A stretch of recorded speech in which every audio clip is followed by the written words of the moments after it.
وروحي أحرفي ولساني عربية حسبي. الحمد لله رب العالمين، والصلاة والسلام على خير الأنبياء والمرسلين وعلى آله وأصحابه أجمعين. ونواصل في هذه الحلقة عما انقطع في الحلقة السابقة، وكنا مع الشاعر عمرو بن كلثوم في معلقته، وهو يفخر بقومه ويفخر بقبيلته وبنفسه. وأما الآن فنرى في هذه القصيدة حادثة عمرو بن هند، وهو أراد أن يستفزه وأن يحتقره في استخدام أمه كخادمة في قصره. فكما قلنا كان شاعرا أبيا شجاعا عمرو بن كلثوم،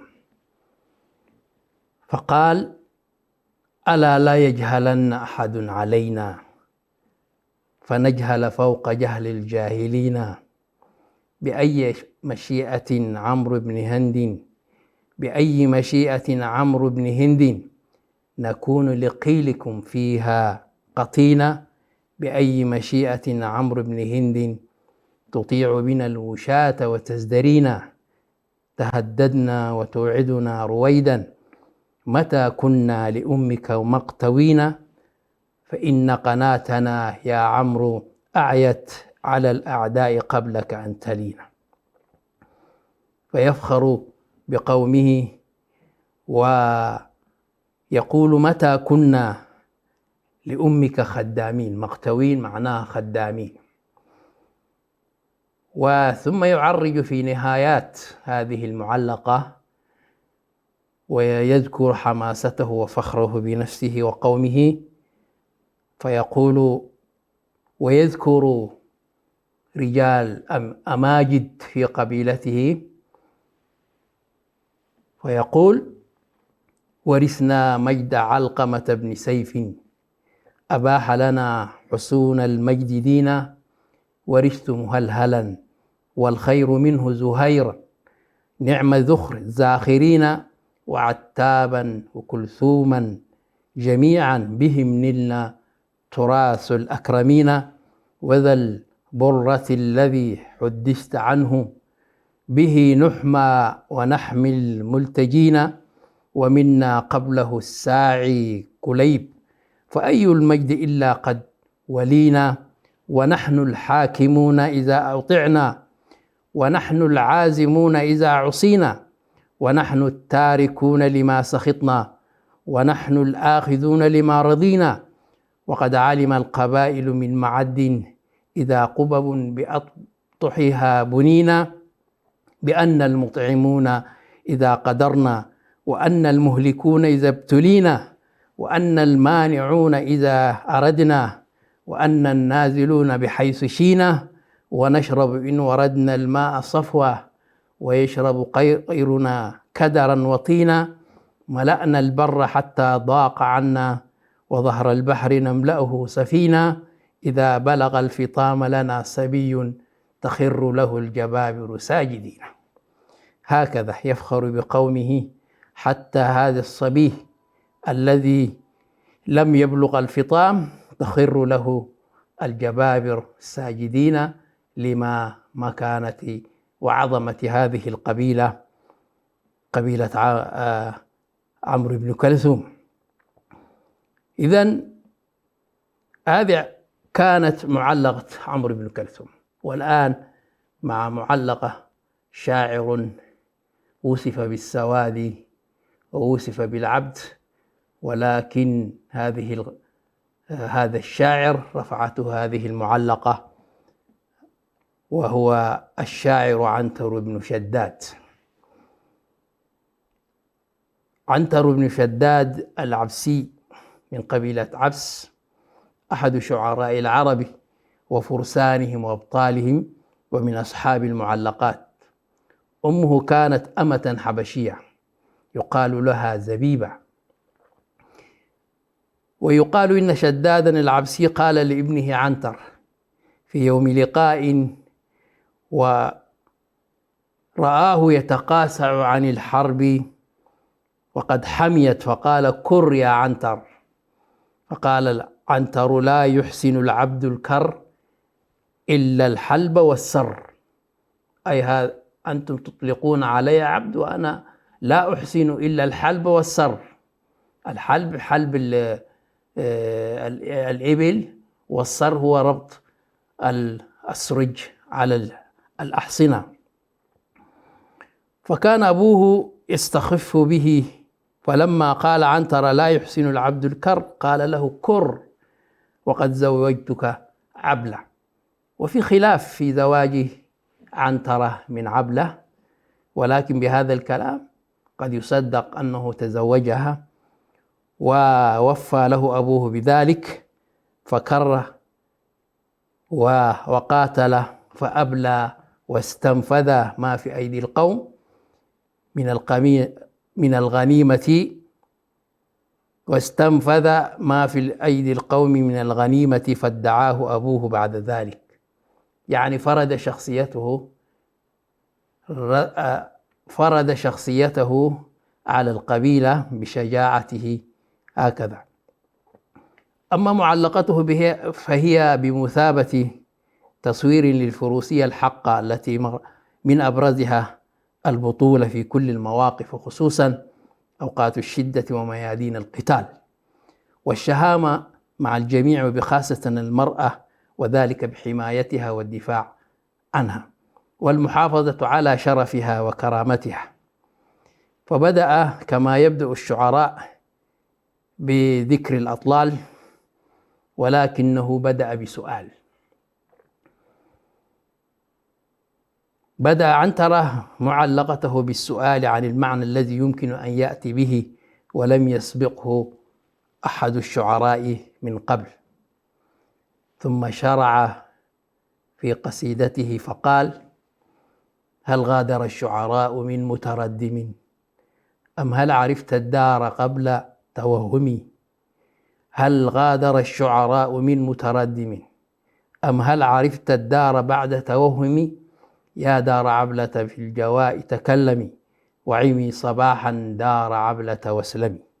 هكذا بدأ بسؤاله: هل ترك الشعراء موضعا مسترقعا إلا وقد رقعوه وأصلحوه؟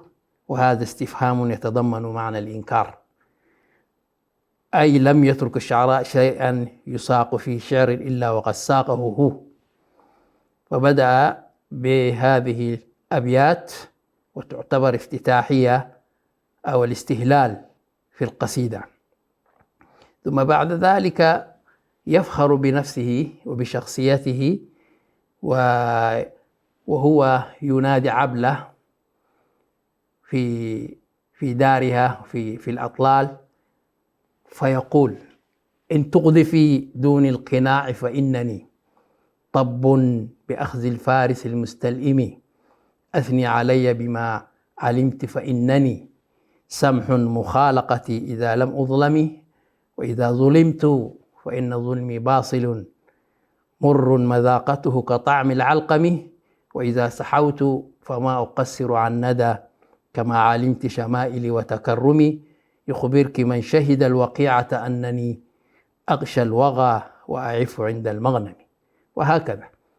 فإن ظلم فإن ظلمه شديد، باثل شجاع، وكريه مر مذاقته كطعم العلقم، وهو يقول: أغشى الوغى وأعف عند المغنم. يعني هو لا يتطلع إلى المغانم، إنما يغشى الوغى ويدور في رحى المعركة ويستبسل فيها. ويصف نفسه في هذه المعركة ويقول: لما رأيت القوم أقبل جمعهم يتزامرون كررت غير مذمم، يدعون عنتر والرماح كأنها أشطان بئر في لبان الأدهم، ما زلت أرميهم بثغرة نحره ولبانه حتى تسربل بالدم، فازور من وقع الغنى بلبانه وشكى إلي بعبرة وتحمحم. لو كان يدري ما المحاورة اشتكى ولكان لو علم الكلام مكلمي. ولقد شفى نفسي وأذهب سقمها قيل الفوارس ويك عنتر أقدمي. هكذا يفخر بنفسه. هم هؤلاء الأبطال يدعون عنتر والرماح كأنها أشطان بير، أي حبال في لبان الأدهم، أي في صدر الفرس. ما زلت أرميهم بثغرة نحره ولباني حتى تسربل بالدم، أي كثر الدماء في هذا الفرس. فازور من وقع القنا بلبانه وشكى إلي بعبرة وتحمحم. كان يشعر بفرسه لأنه دائما يعتبر الفارس يحس بالفرس. ولو كان يدري ما المحاورة اشتكى ولو كان لو علم الكلام مكلم، لا يتكلم ولكن شعر به وكأنه يتكلم إليه. ولقد شفى نفسي وأذهب سقمها قيل الفوارس ويك عنتر أقدمي. هكذا انتهينا من المعلقات، نماذج من المعلقات، وهي 7 أو 10. أخذنا منها 4 معلقات مهمة ولها معاني أدبية جميلة. والآن نأتي إلى شاعرة من شاعرات العصر الجاهلي والعصر الإسلامي، وهي الخنساء رضي الله عنها وارضاها. فيقول ابن طيفور: وأشعر النساء في الجاهلية والإسلام خنساء، وهي تماضر بنت عمرو بن الشريد السلمية، ولها أشعار مشهورة وأخبار مذكورة.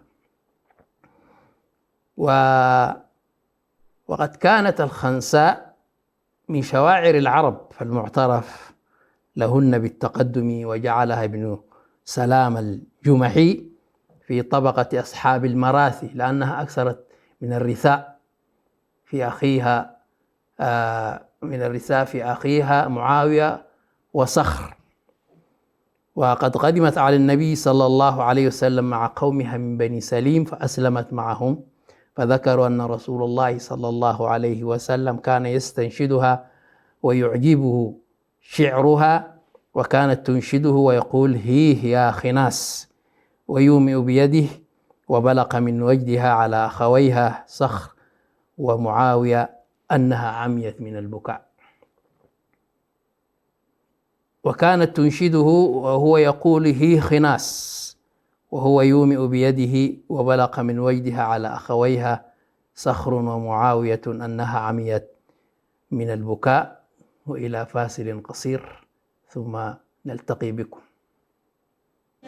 عربية قلبي وروحي أحرفي ولساني، عربية حسبي، عربية قلبي وروحي أحرفي ولساني، عربية حسبي. السلام عليكم ورحمة الله وبركاته. مرحبا بكم مشاهدي الأعزاء.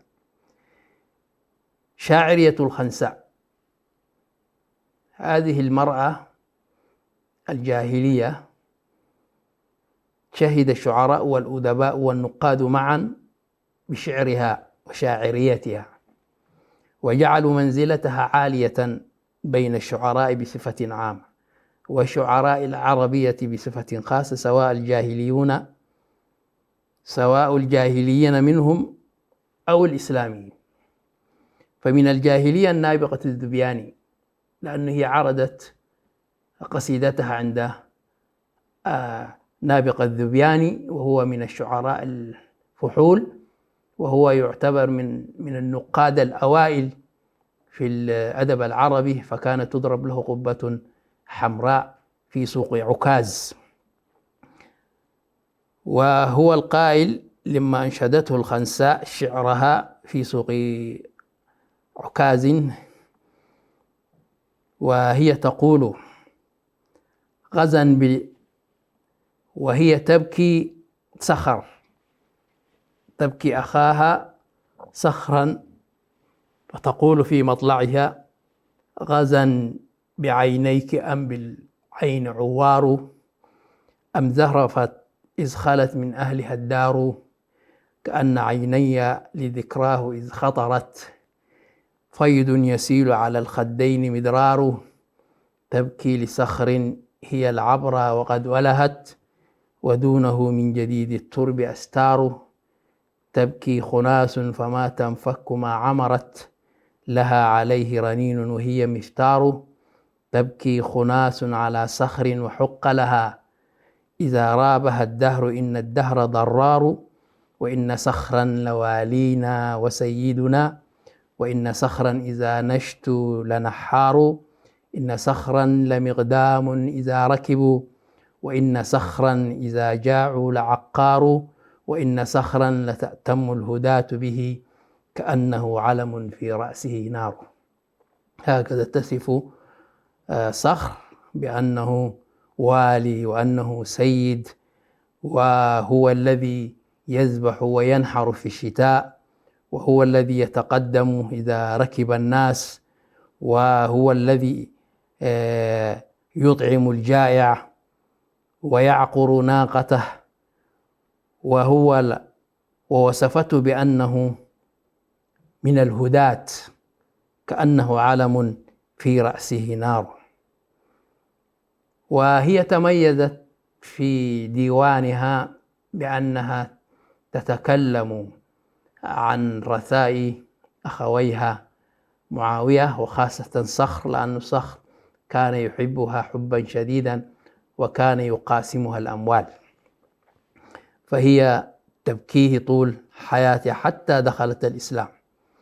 وتقول كذلك في رثاء أخيها صخر: أعيني جودا ولا تجمدا، ألا تبكيان لصخر الندى، ألا تبكيان الجريء الجميلة، ألا تبكيان الفتى السيدا، إذا القوم مدوا بأيديهم إلى المجد مد إليه يدا،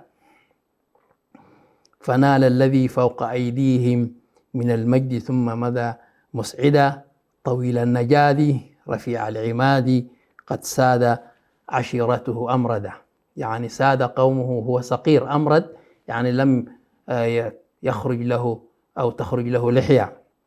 فقال الأسمعي: نظر عمر بن الخطاب إلى الخنساء وبها ندوب في وجهها، فقال: ما هذه الندوب يا خنساء؟ قالت: من طول البكاء على أخوي. فقال لها: أخواك في النار. قالت: ذلك أطول لحزني عليهما، إني كنت أشفق عليهما من النار، وأنا اليوم أبكي لهما من النار. وأنشدت وقائلة: والنعش قد فات خطوها، لتدركه يا لهف نفسي على صخري، ألا ثكلت أم الذين مشوا به إلى القبر، ماذا يحملون إلى القبر. ومن معاني شعرها الجميل في بيت من قصيدة تقول: يذكرني طلوع شمس صخرا، وأذكره لكل غروب شمس. ويقول النقاد في هذا البيت إنها أرادت بطلوع الشمس وقت الإقارة، كان يقير في طلوع الشمس، وقصدها بغروب الشمس وقت الأضياف، يأتون الضيوف فكان يضيفهم في وقت غروب الشمس. وقد سئل الأصمعي عن قول الخنساء فقالوا: لماذا أنها خصت الشمس دون القمر والكواكب؟ فقال: لكونه كان يركب عند طلوع الشمس يشن الغارات، وعند غروبها يجلس مع الضيفان، وذكرته بهذا.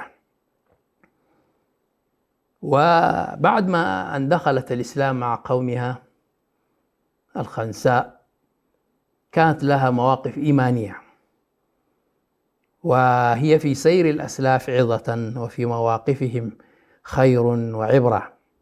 والخنساء رضي الله عنها عرفت بالبكاء والنواح وإنشاء المراثي الشهيرة في أخيها المتوفى إبان جاهليتها، وما أن لامس الإيمان قلبها وعرفت مقام الأمومة ودور الأم في التضحية والجهاد في إعلاء البيت المسلم ورفعة مقامه عند الله.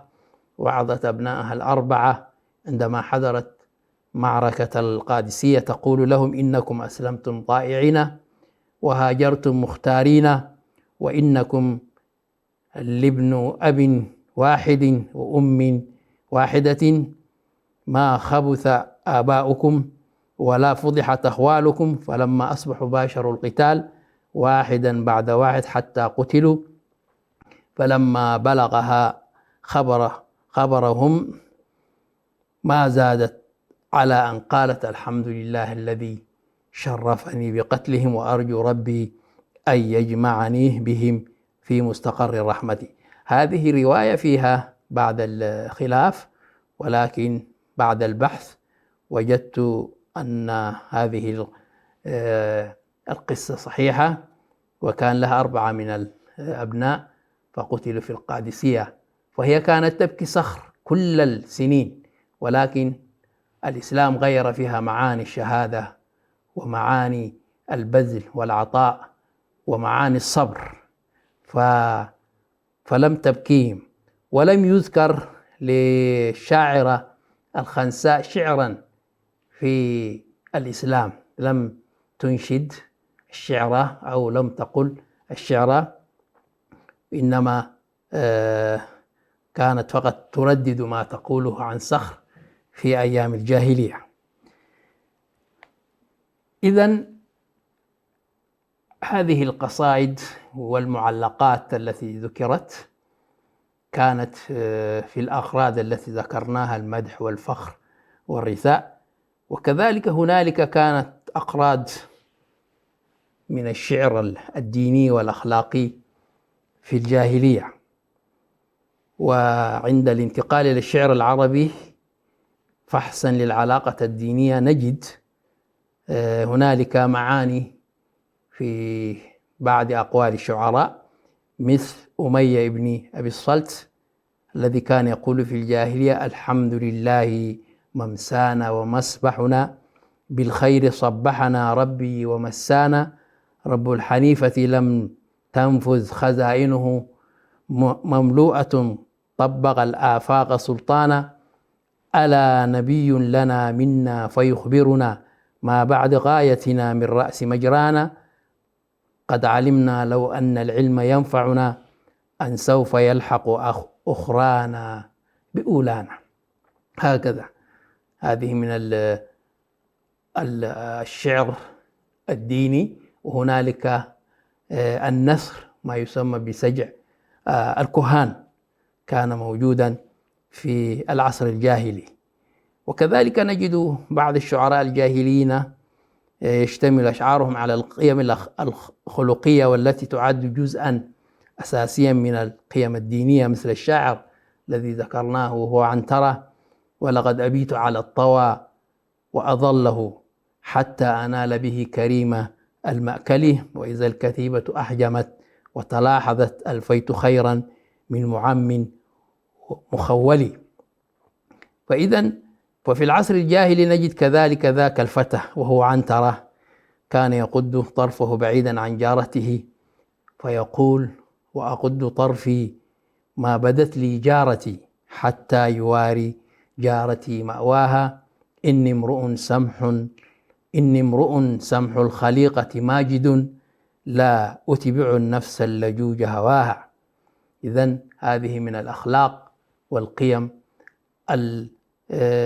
الجاهلية التي اعتنى بها الإسلام. وقال النبي صلى الله عليه وسلم: إنما جئت لأتمم مكارم الأخلاق، والإسلام فرض قد ذو البصر على المؤمنين بأن يغضوا أبصارهم في النساء في نظر النساء. هكذا.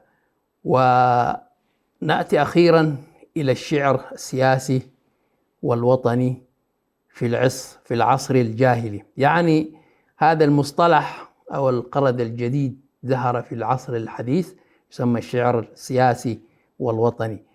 أما في ذاك الوقت لم تكن هنالك دولة ولم يكن هنالك وطن، ولكن كانت القبيلة تحوي على هذه المعاني، والشاعر كان يدافع عن القبيلة ويخضع لها. وهكذا نجد حسان بن ثابت رضي الله عنه، وهو من المخضرمين، شاعر في الجاهلية وشاعر في الإسلام، الذي ذكره من شعراء قبيلة الخزرج في الجاهلية، فيقول وهو يفخر عن قبيلته، فيقول: إما سألت فإنا معشر نجب، الأزد نسبتنا والماء غسان، شم الأنوف لهم مجد ومكرمة، كانت لهم كجبال الطود أركانا. فإذن كانت هذه القبيلة بمثابة الوطن وبمثابة الدولة، فكان الشاعر بمثابة الناطق الرسمي لهذه القبيلة.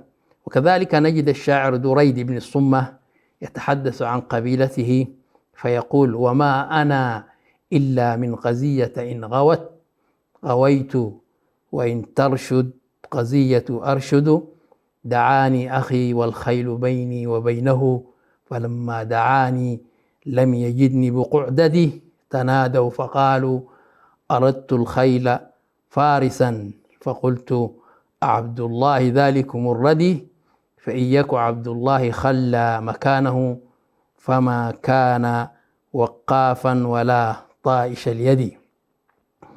فإذا هذه بعض الأقراض التي كانت موجودة في العصر الجاهلي. ونكون بهذه الفقرة الأخيرة قد أنهينا هذه الحلقة، وإلى لقاء آخر، وأشكر مشاهدتكم واستماعكم، وإلى لقاء آخر، والسلام عليكم ورحمة الله وبركاته. عربية حسبي بأنك منطقي وبياني، عربية قلبي وروحي أحرفي ولساني، عربي